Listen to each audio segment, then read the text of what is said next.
Walang problema kung yan ang gusto mo. Pero kung pisikal na laban ang magiging labanan natin, mahirapan siguro kung seryosohin ka. Magiging madaling larong ito. Paano? Ikaw naman ang magdesisyon sa pustahan. Sabihin mo na kung anong gusto mo. Ano kaya maganda? Doktor?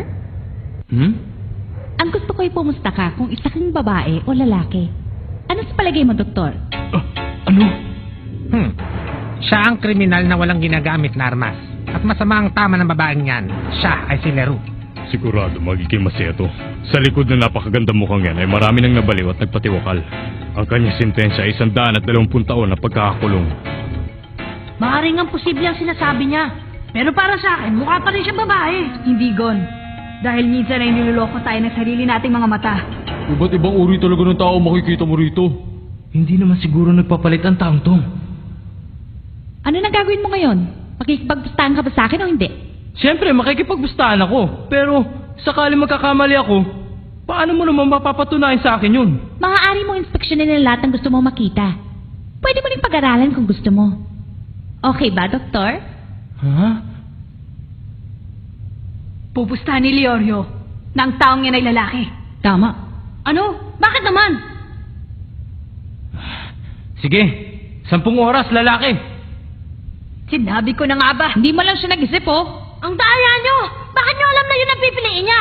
Napakasimple lang yun, Gon. Ang kanyang itsura ay isang magandang babae. Sa ganung paraan ay malilin lang niya ang kanyang kalaban kung isa pala siyang lalaki. Dahil sa pinili ko ay isang lalaki, pwede kong tingnan ang kanyang katawan. Kahit matalo pa sa aking pustahan, ayos. Para na rin ako nanalo kahit matalo pa ako. Okay lang. Talo pala ako. Si Leorio talaga, oh. Ang saya niya, no? Bakit ba talaga siya masaya? Mandaraya ang babaeng yan. Nababasa niya ang isip ni Leorio. Pinaglalaroan niya to. Ngayon, sabihin mo. Pasensya ka na, Doc. Dahil isa akong babae. Ano? Nako po. Teke ang reaksyon niya. Ha? Papayagan mo ba akong tingnan ang... Titignan mo ang aking katawan? Siyempre, dahil sa oras na pinusto ko dyan, kaya kailangan mo ito mapatunay sa aming grupo. Sandali! Ano bang gagawin nilang dalawa? Ah! Abat! Bakit nasira ang monitor? Ayusin natin!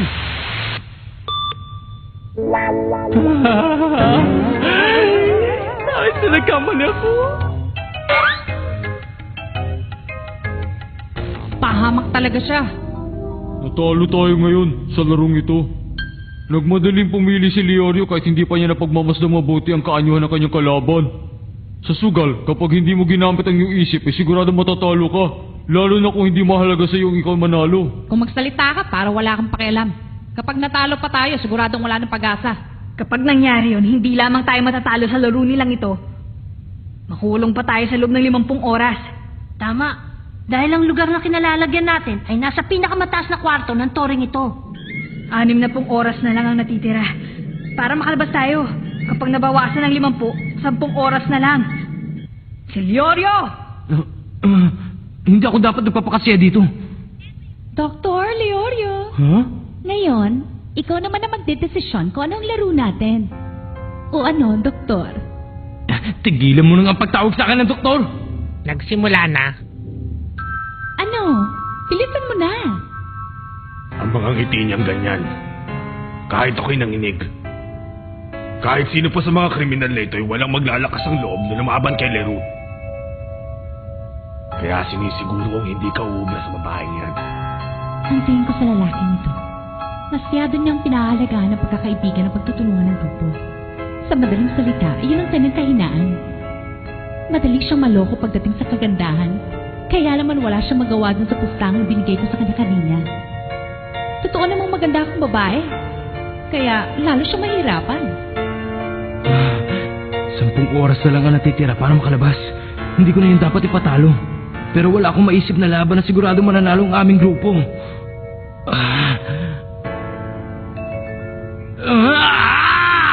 Hirap na siyang mag-isip. Samantalang kanina, wala pa isang segundo nakapag-desisyon na siya kagad. Anong problema, Doktor? Sabihin mo na, anong lalaruin natin? Bilisan mo, madali ako mainit. Teka, huwag ka naman magmadali dyan. Hirap na nga ako mag-isip dito eh.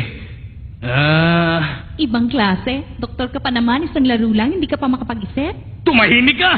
Itigil mo na pagtawag sa akin ng doktor. Dahil hindi pa ako tapos sa pag-aaral. Kung tatanungin ko siya kung isa akong babae o lalaki, hindi maaaring halatang halata eh.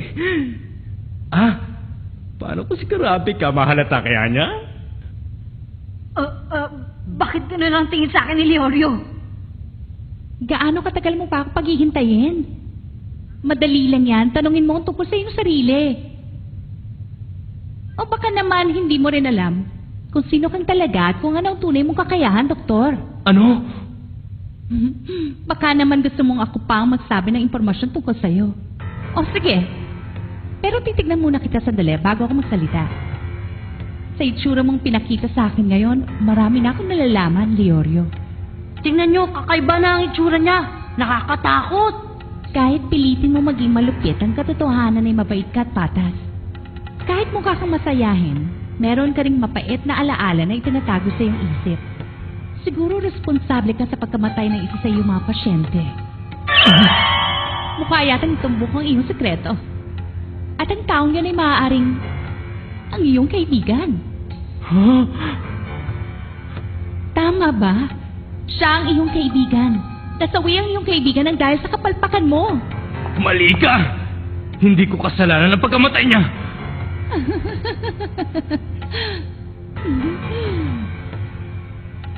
Leorio! Mukhang eksperto ang babaeng yan sa paninira ng isip ng ibang tao. Kailangan nating matulungan si Leorio. Ang tunay na laban ay nagsisimula pa lamang. Paglalaroon ko ang pagkakaibigan ang pinaka-importante sa'yo. Magiging masaya to.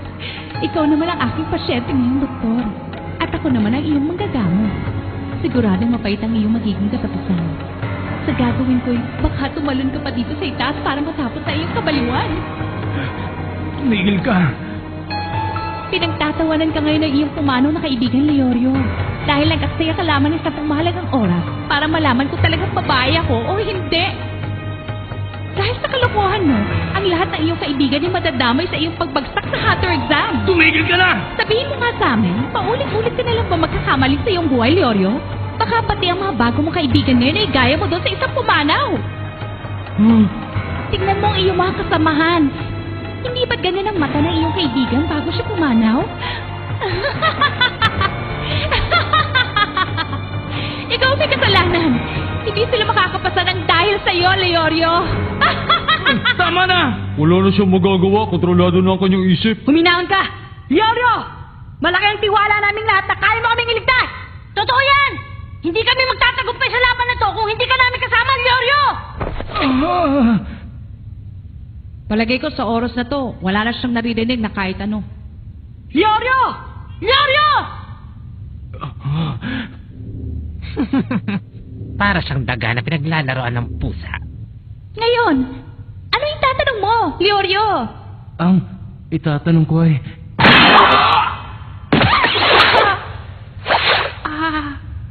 Ang sakit! Ibigay mo ng tanong! Leorio! Kung hindi, maubos ng oras natin! Ano? Anong tanong? Oo nga pala!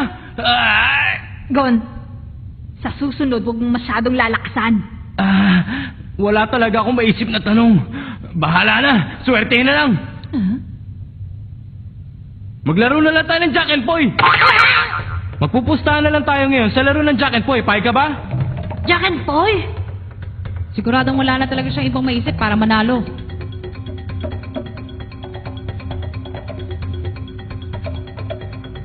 Kung yan ang gusto mo, Jack and Poy ang paglalabanan nila. ipupusta ko ang lahat ng oras na hawak ko para lamang manalo. Ha? Ang lahat ng oras mo? Hindi naman yung magiging problema, hindi ba? Pwede ko ipusta ang lahat ng oras na gusto ko. Tsaka kahit na matalo ka, 10 oras lang mapapanalunan ko, kaya wala kang dapat ikatakot. Kapag natalo ako, wala na kaming oras. Asar! Bakit ba puro pagkatalo lang iniisip ko? Malaking pagkakataon ito para sa amin. Maaaring malaki ang kanyang tiwala na manalo siya sa Jack and Poy. Sa palagay ko, malaki ang tsansang manalo ni Leorio sa Jack and Poy. Wala akong tiwala.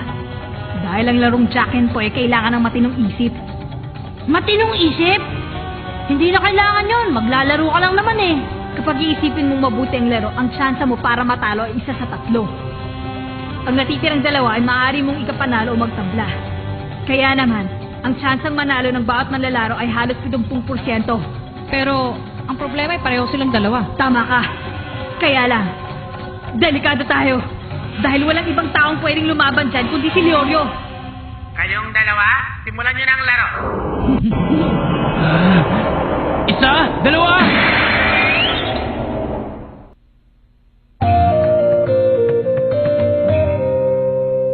Sana hindi magkamali si Leorio dahil karaniwan sa mga tao ang unang ginagamit ay Tatlo!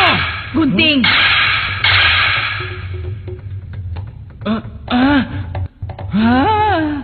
Kapag bato naman ang ginamit mo, mas malaki ang pagkakataon mong manalo makipagtabla sa larong yan. Kung ganoon, siguradong alam ni Leorio yon, hindi ba? Kaya lang, ang pangalawang laban ay siguradong maggagamitan na ng isip. Gamitan ng isip? Ngayon, anong gagamitin niya? Ginamit na niya ang bato. Sigurado manloloko na siya. Hindi, gusto na niya manalo. Teka, sandali lang. Siguro yung iniisip na niya matatalo na ako. Ha? Hindi ko akalaing ninervisin ako sa larong Jack and Poy. Gusto mo ba sabihin ko na sa'yo? Ha? Ang susunod na gagamitin ko ay papel. Ano?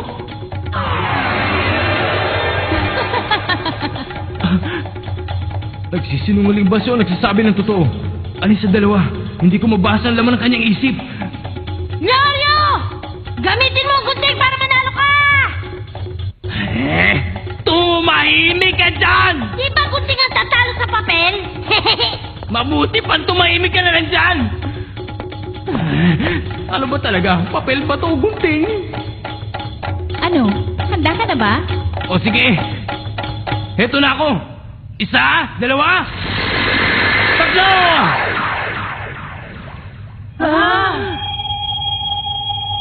Ah? Sira ka talaga.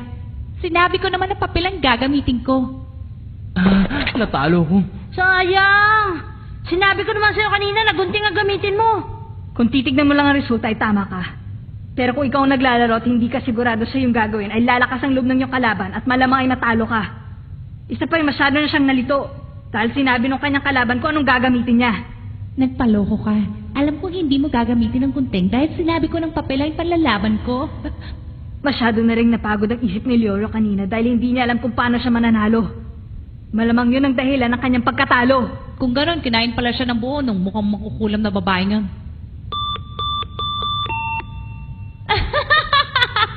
Tapos na ang laro namin, Jack and Boy. Si Dr. Leorio na patalo sa kanilang grupo. Ang laban sa pagitan ng dalawang doktor ay masyadong madaling natapos.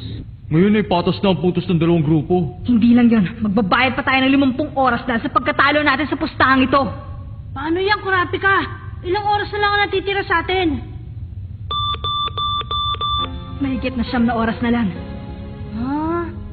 Hindi na importante kung ilan pa ang nalalabing oras. Dahil ang hahantungan ng makakalaban ko ay katapusan. Pasensya na. Sana nagbarahan na lang kami. Kaysa doon sa larong Jack and Poy, mas malaki pa sana ang pag-asa ko manalo. Nakakahiya ka talaga. Ang huling laban ng dalawang grupo.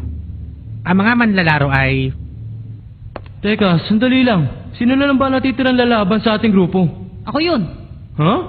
Nakakainis talaga maghintay. Muntik na ako makatulog. Anong? Bakit hindi nagtingin mo sa akin? Dapat pala ipinanalo ko na lang yung laro ko kanina. Kapag ginamit na naman nilang isip, ay siguradong talo na tayo. Gon, payagan mo na ako. Isang ano lang. Minahon ka! Yan ang pinakuling salita ko tatanggapin ko mula sa isang talunan. Inaamin ko na pagdating sa kwentuhan, siguradong susuko na ako sa kanila. Huwag kang magalala. Alam kong kahit na anong laban ay siguradong mananalo ka. Malaki ang tiwala namin sa'yo. Gon. Kanina'y alam mong bato ang mauna. Huwag ka maghahamon ng Jack and Poy! Talaga?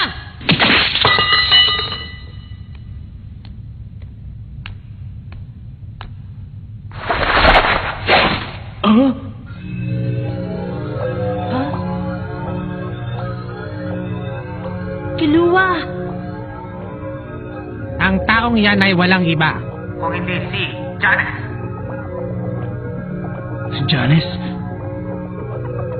Kilua? Huh? Tatanggapin ko ang ating pagkatalo. Huwag mo na lang ituloy ang paglaban sa kanya. Narinig ko na rin ang pangalan niya. Masyado siyang malupit. Tama ka. Janice ang matador. Isa siya sa may pinakamaraming tinapos na buhay sa kasaysayan ng Japan.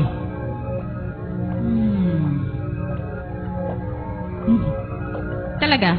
Ilan na ba tinapos niya? Sa sobrang dami, hindi ko na mabilang eh. Ang huling balita ko ay umabot na sa 146 ang kanya na biktima.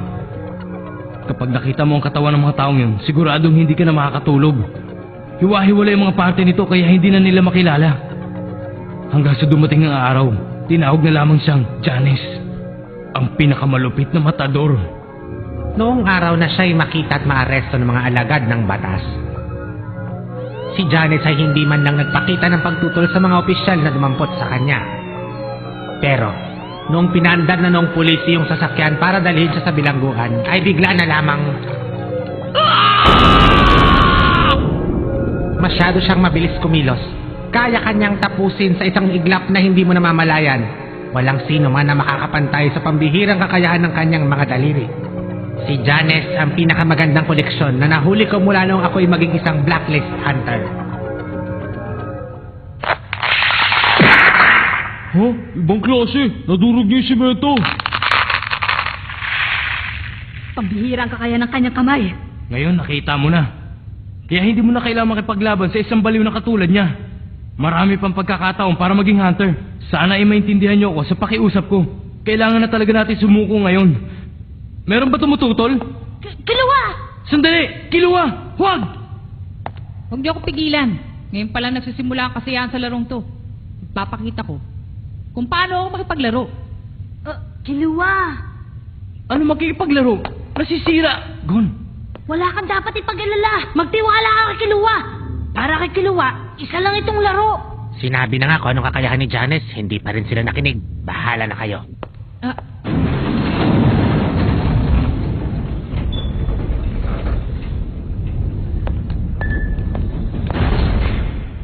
Matagal na panahon na rin na hindi nakatikim ng bata ang aking kamay. Talaga lang ah. Gon! Kapag ang taong yan ay nakalaban mo, hindi mo na kailangan ng utak. Ang alam lang niyang gawin ay sumugod na sumugod sa kanya katunggali. Huwag kang mag-alala. Teka, anong kondisyon sa ating laban? Kondisyon? Gon, sabi ko, huwag kayo mag-alala. Huwag ka na mag-isip ng kung ano-ano pa. Dahil ang mangyayari ngayon ay tiyak na pagsisisihan mo.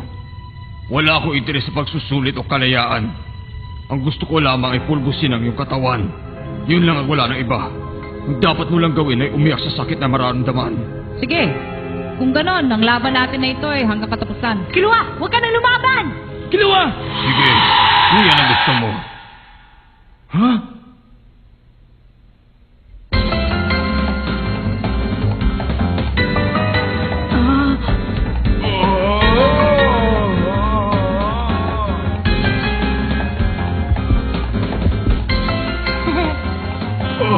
Ibalik mo yan!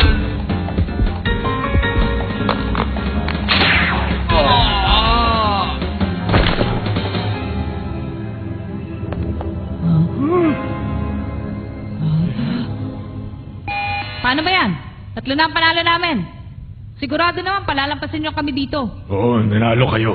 Kaya maaari na kayong umalis dito. Pero natalo kayo sa pustahan. Kaya kailangan niyo tumigil ng 50 oras doon sa kabilang kwarto. Sige, pero sandali lang, Kalbo. Mukhang nainip ka dahil hindi natuloy ang laban mo. Baka gusto mo ituloy natin. Hindi. Nalibang lang ako sa panonood. Miyembro siya ng pamilya tagapaslang. Oo, Zoldyck ang kanyang apelido. Gon, kailangan na nating umalis. Kilua, saan mo natutunan ng ganong kakayahan? Kung tutuusin, bali wala pa nga yun eh. Hindi wala nga pawis na tumulo sa akin. Kaya lang, meron pa akong tinawag para mas madali ko magawa ang pagtapos sa buhay niya. Huh? Ang tawag sa kanya matador, pero isa lamang siyang baguhan. Alam nyo, isa na akong profesional. Pero kung tatay ko ang gumawa nun, wala na kayong makikita. Kapag siya ang gumalaw, kahit patak ng dugo, siguradong hindi nyo maririnig. Ibang klase talaga ang pamilya nyo. Hanggat kasama namin siya sa grupo. Kaya naman pala, ang batang ina ang galing sa pamilyang Zoldyck. Lahat sila ay may nakakatuwa at pambihirang kakayahan. Binabati ko kayo. Lahat kayo ay maaari ng dumaan. Ayos! Makaalis na rin dito! Oo, makakalabas na nga tayo. Pero kailangan pa rin natin maghintay na 5 oras. Kailangan natin mag-ensayo, Leorio. Landiyan, boy! Ha! Tumahimik ka nga dyan!